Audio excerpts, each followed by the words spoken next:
नमस्कार साथियों, शिक्षा आईएएस इंस्टीट्यूट की ओर से मैं वेद सर आप सभी का तहे दिल से स्वागत करता हूं। दोस्तों, कंप्यूटर एमसीक्यू की यह तीसरी वीडियो है और इसमें भी कुछ चुनिंदा प्रश्नों को आपके सामने लेकर मैं हाजिर हुआ हूं। एक बार ज़रूर इसको देखिएगा और कोशिश कीजिएगा याद करने की। 2-3 बार देखेंगे तो आपका प्रश्नों का जो उत्तर है वो याद हो जाएगा और आपका आसानी से प्रश्न परीक्षा हॉल में बनना चालू हो जाएगा। ठीक है दोस्तों, तो चलिए देखते हैं। पहला प्रश्न है, फोर्ट्रान प्रोग्रामिंग भाषा का पूर्ण रूप है। ठीक है, पहला है फॉर्मूला ट्रांसलेशन, दूसरा है फॉर्मूला ट्रांसफॉर्मेशन, तीसरा है फाइल ट्रांसलेशन, चौथा है फॉर्मूला ट्रांसलेशन। तो इसका आंसर होगा दोस्तों फॉर्मूला ट्रांसलेशन। ठीक है, ये फॉर्मूला ट्रांसलेशन फोर्ट्रान का फुल फॉर्म है और फोर्ट्रान जो है ये गणितीय सूत्रों को आसानी से हल करने के लिए इसका प्रयोग किया जाता है दोस्तों। तो ठीक है, यहाँ से प्रश्न आ चुका है, आते रहता है, तो आपको याद में रखना है। ठीक है, पहला प्रश्न का आंसर डी। चलिए अगला देखते हैं। गीगो शब्द निम्नलिखित में से किससे संबंधित है? ठीक है, तो पहला है फ्लेक्सिबिलिटी, दूसरा है वर्सेटिलिटी, तीसरा है ऑटोमेशन, चौथा है एक्यूरेसी। तो गीगो जो है, गीगो का फुल फॉर्म होता है दोस्तों, याद रखिएगा, गीगो का फुल फॉर्म होता है गार्बेज इन गार्बेज आउट। यह भी प्रश्न ठीक है पूछा जा सकता है कि गीगो का फुल फॉर्म क्या है। तो याद रखिएगा गार्बेज इन गार्बेज आउट। कहने का मतलब, अगर हम इसका कहने का मतलब यह होता है कि अगर हम गलत इनपुट करते हैं तो रिजल्ट भी दोस्तों गलत आता है। तो यही इसका सेंस है, गार्बेज इन गार्बेज आउट। और यह जो शब्द है, यह जो टर्मिनोलॉजी है कंप्यूटर से रिलेटेड है, जो ये जो है एक्यूरेसी से संबंधित है। एक्यूरेसी कहने का मतलब ही होता है क्या? शुद्धता। ठीक है दोस्तों, तो याद रखिएगा गीगो जो शब्द है ये पूछा भी जा चुका है प्रश्न में, एक एग्जाम में व्यापम के। तो ये जो गीगो टर्मिनोलॉजी है ये एक्यूरेसी से संबंधित है। ठीक है दोस्तों, चलिए आगे देखिए। थर्ड, विश्व का पहला कंप्यूटर वायरस किस वर्ष बनाया गया था? तो जैसे ह्यूमन बॉडी को भी वायरस नुकसान पहुंचाता है, वैसे ही कंप्यूटर को भी नुकसान पहुंचाने का काम वायरस करता है। और ये वायरस दो तरीके से फैलता है। पहला एक्सटर्नल डिवाइस जो रहते हैं उनको जब हम कनेक्ट करते हैं, या कंप्यूटर को जब इंटरनेट से कनेक्ट किया जाता है, तब हम फाइल वगैरह जब डाउनलोड करते रहते हैं तो उसी फाइल के साथ वायरस भी अटैच होकर आपके कंप्यूटर सिस्टम में आ जाता है और आपके कुछ न कुछ चीज़ों को, चाहे वो रैम को ऑक्यूपाई करेगा या ज़रूरी चीज़ों को, फाइल को करप्ट कर देगा या अपने आप की बार बार डुप्लीकेट कॉपी बनाएगा। ऐसे काम जो है वायरस के होते हैं। तो पहली बार दोस्तों ये वायरस, इसका जो है पहली बार बनाया गया था 1971 में और इसका नाम था दोस्तों क्रीपर वायरस। क्या नाम था? Creeper virus. ठीक है दोस्तों, ये पहला जो है वायरस था। ठीक है, तो याद रखिएगा ये पहला जो है नेटवर्क वायरस था। ये पहला क्या था? नेटवर्क वायरस था। ठीक है, तो 1971 में क्रीपर इसका नाम था। ठीक है, याद रखिएगा। चलिए अगला प्रश्न देखें। अगला है, निम्नलिखित में से कौन सा प्रारूप छवि संग्रहित करने से संबंधित नहीं है? जब नहीं है रहे दोस्तों तो थोड़ा सा ध्यान में रखना है। और देखिए कभी कभी कंप्यूटर में क्या होता है, जब आप प्रश्नों को देखते हैं तो हिंदी में समझ नहीं आता, तब आपको इंग्लिश की तरफ जो ट्रांसलेशन हुआ रहता है उसको एक बार पढ़ लेना चाहिए, वहाँ पर भी चीज़ें क्लियर हो जाती है। तो ये जो है प्रारूप छवि कहने का मतलब जिसका प्रयोग इमेज के रूप में, ठीक है, नहीं किया जाता। तो पहला जो है GIF, ये जो GIF फाइल है, ठीक है, ये इमेज के लिए ही होता है। TIFF, इसका भी प्रयोग इमेज के लिए होता है। JPEG, joint photographic expert group, इसका भी प्रयोग, JPG फाइल आप सुने होंगे, इसका भी प्रयोग फोटो के लिए होता है, इमेज के लिए होता है। EXE, ये EXE एक एग्जीक्यूशन फाइल है, इसका प्रयोग इमेज के लिए नहीं होता। ठीक है, ये सिस्टम फाइल्स हैं। ठीक है दोस्तों, तो याद रखिएगा EXE का प्रयोग छवि संग्रहित करने से संबंधित नहीं है। ठीक है, तो इसका आंसर होगा ऑप्शन नंबर सी। ठीक है, चलिए अगला है, इनमें से किस आउटपुट डिवाइस से हार्ड कॉपी प्राप्त नहीं की जा सकती?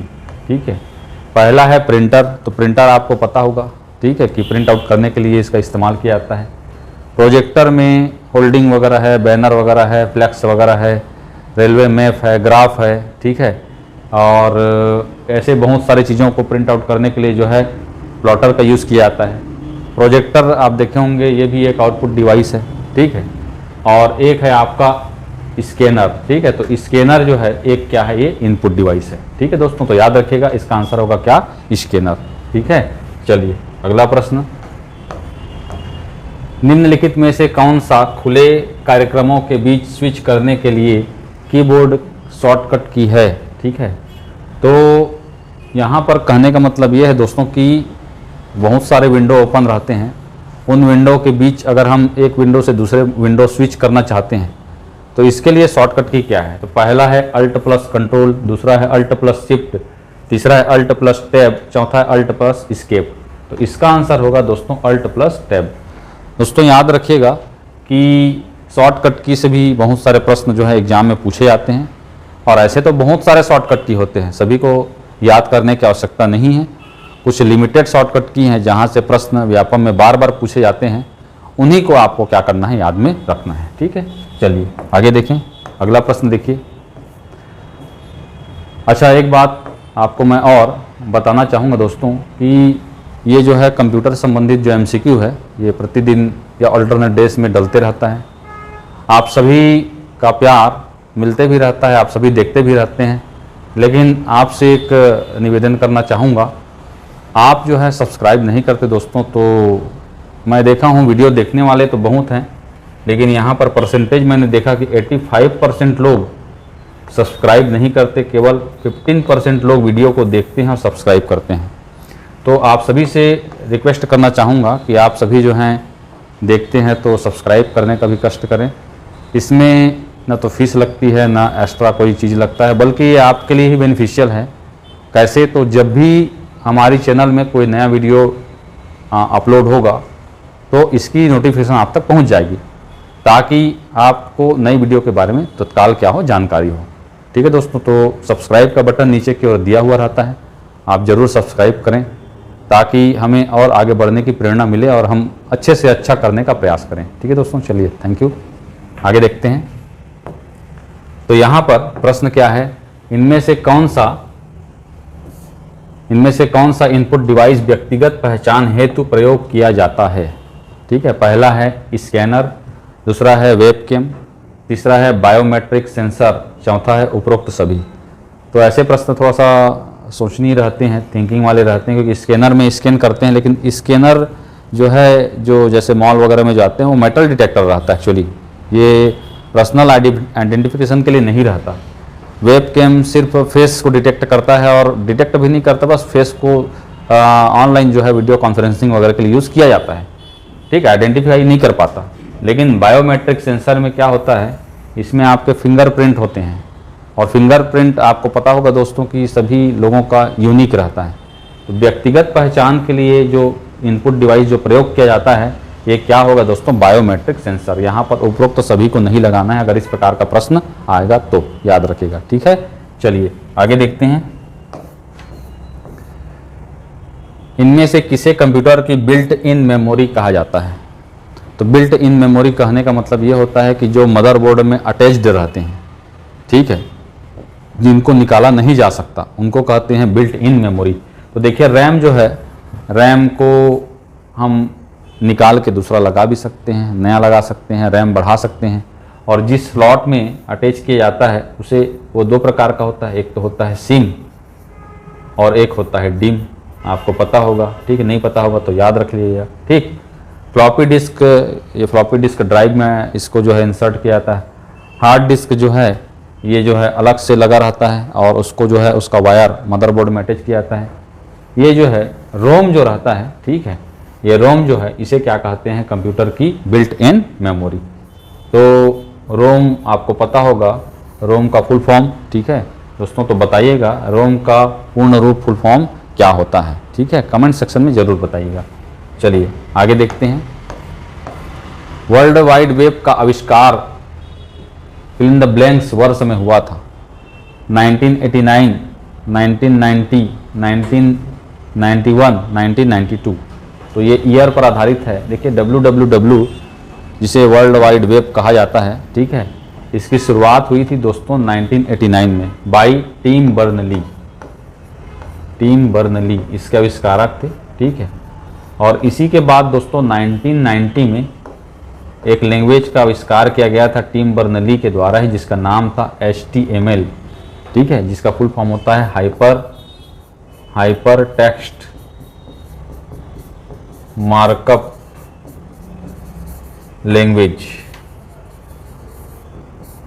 ठीक है दोस्तों, तो याद रखिएगा 1990 में HTML और 1989 में जो है W3 भी कहते हैं इसे, वर्ल्ड वाइड वेब या कहते हैं W3, ठीक है, WWW याद रखिएगा, ठीक है, टिम बर्नली।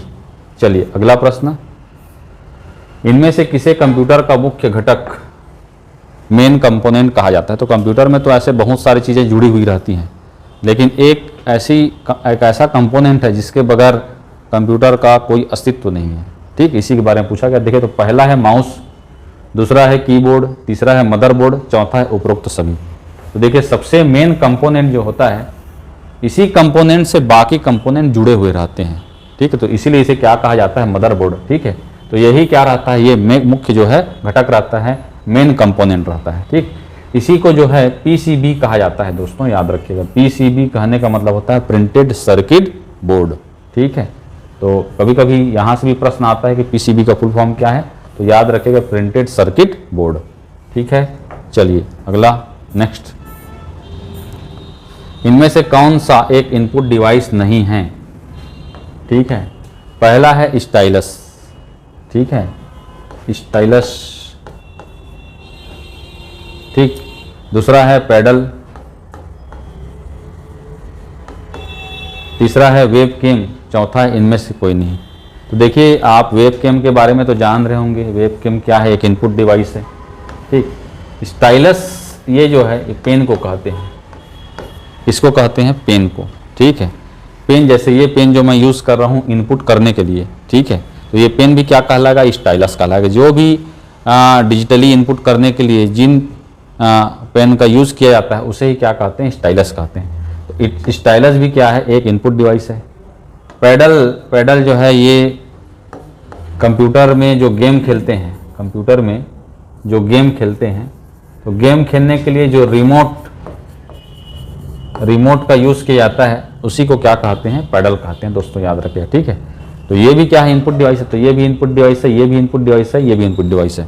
तो आपका आंसर होगा क्या? इनमें से कोई नहीं, याद रखिएगा, ठीक है। तीनों क्योंकि क्या है? इनपुट डिवाइस हैं, ठीक है दोस्तों।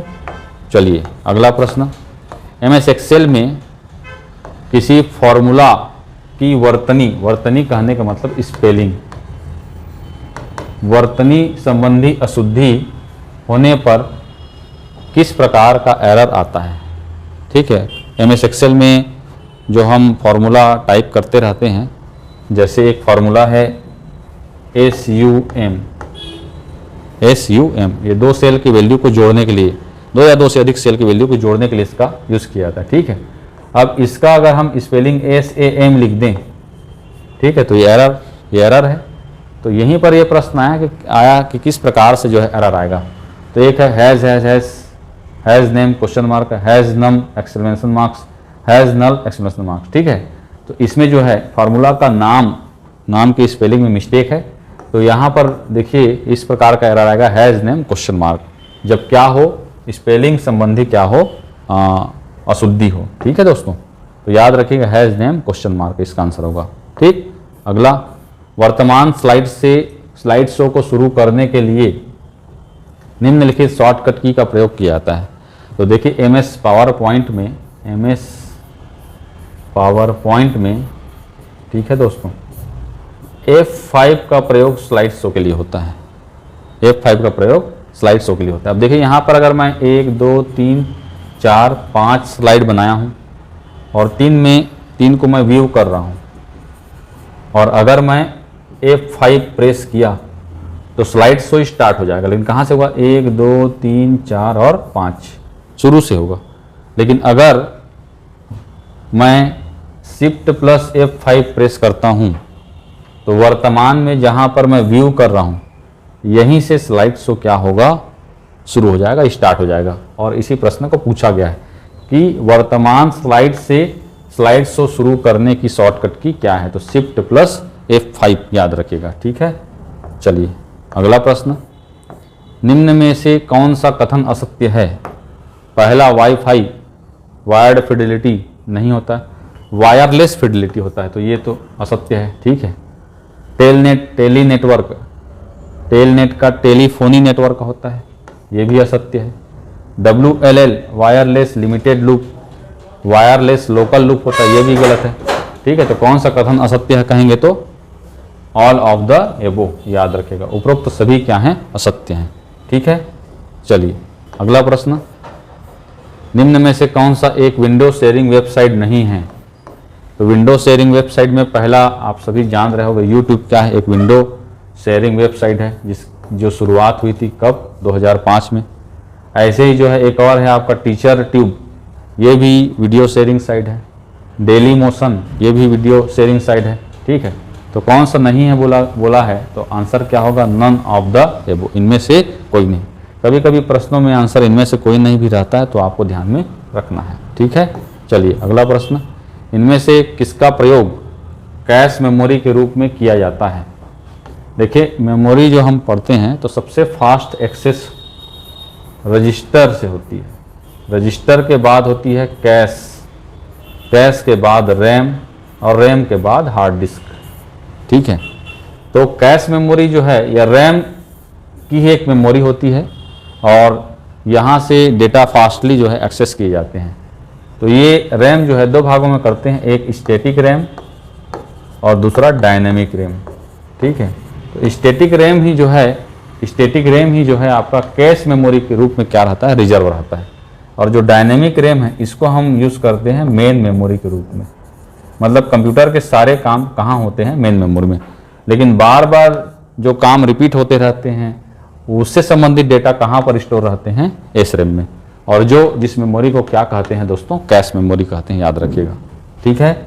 चलिए अगला प्रश्न, इंटरनेट द्वारा उपयोग किया जाने वाला संचार प्रोटोकॉल है कम्युनिकेशन प्रोटोकॉल। ठीक है। तो पहला है HTTP, दूसरा है FTP, तीसरा है TCP/IP, चौथा है SMTP। तो इसका सही आंसर होगा TCP/IP, transmission control protocol with IP, internet protocol. Actually TCP/IP क्या करता है? सोर्स टू डेस्टिनेशन, ठीक है, संचार व्यवस्था क्या करता है? स्थापित करता है, कम्युनिकेट कराता है जो भी हम मैसेज भेज रहे हैं उसको। अब यहाँ पर मैसेज जो भेज रहे हैं, तो जिसके पास भेज रहे हैं उसको आइडेंटिफाई किसके द्वारा किया जाता है? IP एड्रेस के द्वारा। किसके द्वारा? IP एड्रेस के द्वारा। तो इसीलिए TCP/IP दोस्तों IP के साथ वर्क करता है, याद रखिएगा। ठीक है। ऐसी ऐसी जानकारियाँ बुक वगैरह में नहीं रहती, तो आपको इसमें समझ भी आएगा और आपका क्वेश्चन भी सही बनेगा। ठीक है। तो एक बार आपको जरूर इन चीज़ों को देखना है। ठीक। चलिए अगला, 1 टेराबाइट इक्वल टू होता है। ठीक है। तो देखिए 1 टेराबाइट 1 TB। ठीक है। अब देखिए TB के पहले क्या आता है? GB आता है, तो 1024 GB। ठीक है। अब इसको क्या लिख सकते हैं? 10⁻³ GB लिख सकते हैं। तो 1 टेराबाइट किसके बराबर है? 10⁻³ GB के। पहला सही है। अब दूसरा देखिए GB के बाद क्या होता है आपका? MB। तो MB में क्या होगा? 10⁻³ इंटू 1024 क्या होगा? MB। ठीक है। अब ये इसको क्या लिख सकते हैं? 10⁻³ तो 10⁻³ इंटू 10⁻³ ये किस में आ गया? MB में आ गया। किस में आ गया? MB में। ठीक है। तो 3 जुड़ जाएगा तो कितना हुआ? 10⁻6 MB। ठीक। तो ये भी सही है। अब तीसरा जो है KB में है, इसी को और आगे बढ़ाएंगे तो 10⁻6 इंटू 1024 KB हो जाएगा। अब इसको क्या लिख सकते हैं? 10⁻6 इंटू 10⁻³ KB। अब समान अगर बेस रहें तो पावर क्या हो जाते हैं? जुड़ जाते हैं। तो 10⁻6 इंटू 10⁻³ ये KB में है, तो ये क्या होगा? 10⁻6 + 3 = 9 KB। तो इस हिसाब से यह भी सही है। तो तीनों सही है, तो हमारा आंसर क्या होगा? उपरोक्त सभी। ठीक है दोस्तों, याद रखिएगा। तो 1 TB बराबर 10⁻³ GB, 10⁻6 MB और 10⁻9 KB। तो हमारा आंसर क्या होगा? उपरोक्त सभी।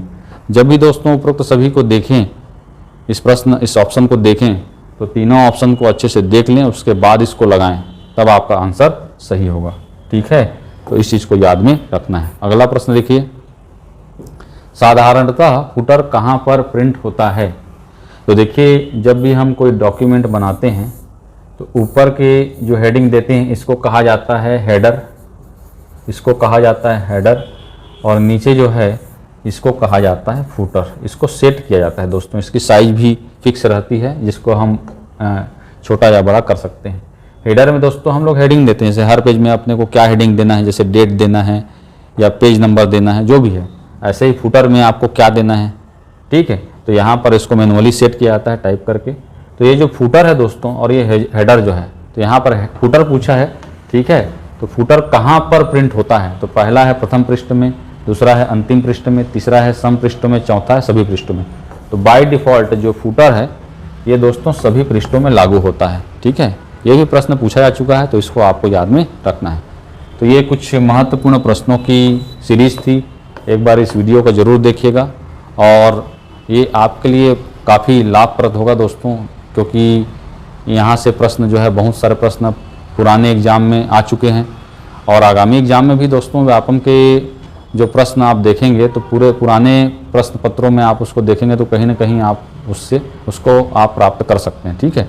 कहने का मतलब पुराने प्रश्नों को ही फिर से जो है बाद में जो है पूछा जाता है, हालांकि पूरा कॉपी पेस्ट नहीं होता, लेकिन कुछ कुछ प्रश्नों को रिपीट किया जाता है, ठीक है। तो उन्हीं प्रश्नों को यहाँ पर मैं लेकर आपके सामने हाजिर हुआ हूँ, ठीक है। तो एक बार ज़रूर देखिएगा और चलिए अगली नई वीडियो के साथ मैं पुनः आपके सामने हाजिर होऊंगा। तब तक के लिए धन्यवाद, थैंक यू।